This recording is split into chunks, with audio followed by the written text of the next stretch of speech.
భగవంతుడు కూడా మృత్యు ఏమిటి? ఇది మృత్యు కాదు, శరీరం అవసరమైనప్పుడు శరీరం తీసుకున్నాడు, మళ్ళీ శరీరం విడిచాడు. అంటే ఆయన కృష్ణుడు కూడా మీ కృష్ణుడు కూడా చనిపోయాడు, ఇంకా ఆయనైన దేవుడు అని పిచ్చివాగుడు అవుతుంటారు. కృష్ణుడు చనిపోలేదు, రాముడు చనిపోలేదు, క్రీస్తు చనిపోలేదు, ఎవరు భగవంతుడు చనిపోడు.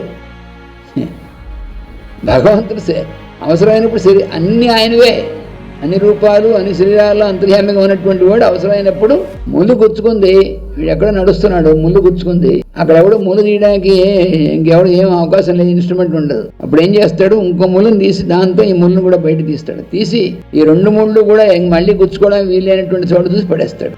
అట్లే కృష్ణుడు తాను శరీరము ధరించుట చేత లోకమును బాధపెట్టు వారి శరీరమును తొలగించి తానును శరీరమును విడిచెను.